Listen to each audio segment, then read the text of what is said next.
I'm not necessarily a morning person, but breakfast is for sure my favorite meal of the day. So today I would love to share with you 3 of my favorite breakfast ideas that I hope will be exciting for you as they are for me. Starting with the muffins, which come in 2 versions, the spelt and the gluten-free that are made with buckwheat flour. Both of them taste very similar and healthy in their own way. When I made them, I wanted to feel like little pizzas, so I made cheesy combination with grated cheese and cream cheese. I added tomato sauce, corn and black olives. Remember to squeeze the liquids from the olives before adding them. I'm filling the muffin molds with the batter, trying not to leave air pockets, and the rest will get better after baking. Note that they're rising, so leave a little space. They come out very firm and savory without adding any salt. You can eat them for every meal. I like to give them as a gift, eat them next to a salad, or as a picnic treat. The toppings are sunflower and pumpkin seeds and a drizzle of olive oil for the baking. I bake them for 20 minutes in a 200 degrees Celsius preheated oven. Let them cool before taking out of the mold and keep them in a closed container in the fridge. I wasn't sure how to name this dish, mainly because it was just something me and Guy first made together a few years ago during the pandemic out of ingredients we had at home. Since then, we made this dish for Saturday breakfast almost every week.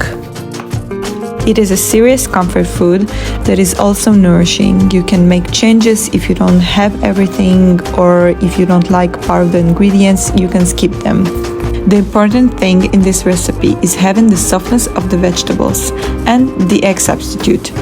Here I combined 3 kinds of flours: chickpea, buckwheat and red lentil. You can use 3 of them or part of them and it will still work. We like that we can combine so many vegetables we like and use legume flours to make the eggy substance that holds it all together. We also add herbs and spinach for more vitamins and fiber.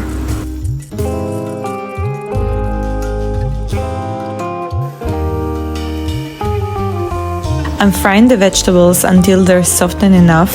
It will take about 10 to 15 minutes, and then I'm adding the butter and flatten it. Don't worry if you see that it is not reaching the bottom. I'm closing the pan with the lid and letting it cook for about 15 to 20 minutes. At this point, I'm cutting it to quarters. Should be easy to take a slice, and if it's falling apart, no worries. It will be much better next time.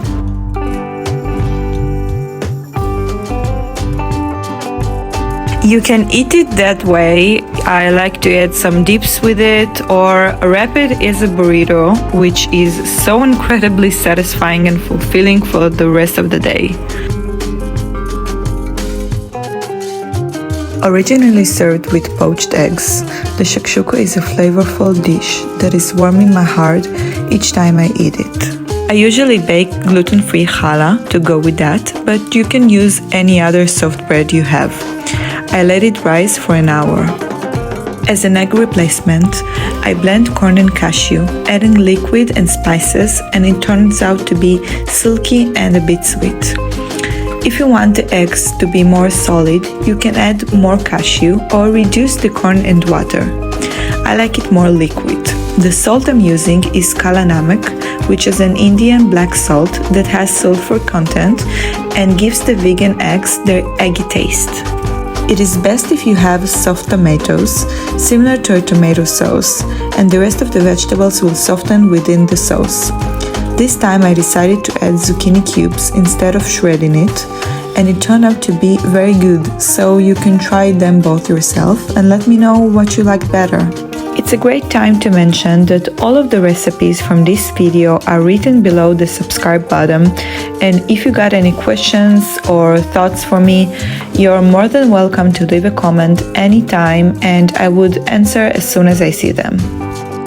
What I find interesting about the gluten-free dough is that it turns out to be a lot better than it seems throughout the process. It is really sticky while making it, but after braiding and baking it, it's really similar to a regular dough. Before baking, I preheat the oven to 200 degrees Celsius and put a baking dish full of hot water in the bottom.